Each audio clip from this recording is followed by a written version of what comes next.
Voter പട്ടികയുടെ തീവ്ര പരിഷ്കരണവുമായി ബന്ധപ്പെട്ട നടപടികളിൽ പശ്ചിമബംഗാൾ സർക്കാർ സഹകരിക്കുന്നില്ലെന്ന് കേന്ദ്ര തെരഞ്ഞെടുപ്പ് കമ്മീഷൻ സുപ്രീംകോടതിയിൽ.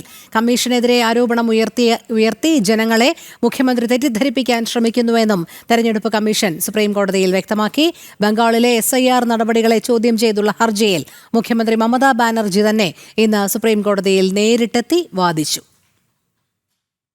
വോട്ടർ പട്ടികയുടെ തീവ്ര പരിഷ്കരണവുമായി ബന്ധപ്പെട്ട നടപടികൾക്കായി ഉദ്യോഗസ്ഥരെ വിട്ടുനൽകാതെ സംസ്ഥാന സർക്കാർ തെരഞ്ഞെടുപ്പ് കമ്മീഷന്റെ പ്രവർത്തനങ്ങളെ തടയാൻ ശ്രമിക്കുന്നുവെന്നാണ് കേന്ദ്ര തെരഞ്ഞെടുപ്പ് കമ്മീഷൻ സുപ്രീംകോടതിയിൽ വ്യക്തമാക്കിയത്.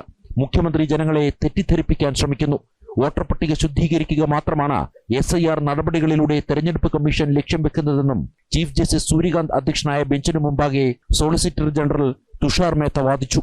ചീഫ് ജസ്റ്റിസ് സൂര്യകാന്തിന് മുന്നിൽ തന്റെ കേസ് അവതരിപ്പിക്കാനായി 5 മിനിറ്റ് സമയം മമതാ ബാനർജി ആവശ്യപ്പെട്ടിരുന്നു. തുടർന്ന് ചീഫ് ജസ്റ്റിസ് ഇതിന് അനുമതി നൽകുകയും ബെഞ്ചിന് മുന്നിൽ 15 മിനിറ്റ് സംസാരിക്കാൻ അനുവദിക്കുകയും ചെയ്തു. തെരഞ്ഞെടുപ്പ് കമ്മീഷനെതിരെ രൂക്ഷമായ വിമർശനങ്ങളാണ് വാദത്തിനിടെ മമത ഉയർത്തിയത്. തെരഞ്ഞെടുപ്പ് കമ്മീഷൻ തന്റെ അഭ്യർത്ഥനകളെല്ലാം അവഗണിച്ചെന്നും തങ്ങൾക്കെവിടെയും നീതി ലഭിക്കുന്നില്ല എന്നതാണ് പ്രശ്നമെന്നും മമത ആരോപിച്ചു. എല്ലാ പ്രശ്നങ്ങൾക്കും പരിഹാരമുണ്ടാകുമെന്ന് വ്യക്തമാക്കിയ കോടതി തെരഞ്ഞെടുപ്പ് കമ്മീഷന് നോട്ടീസ് അയച്ചു. ഹർജിയിൽ ഇനി തിങ്കളാഴ്ച വീണ്ടും വാദം കേൾക്കും. ജനം, ഡൽഹി.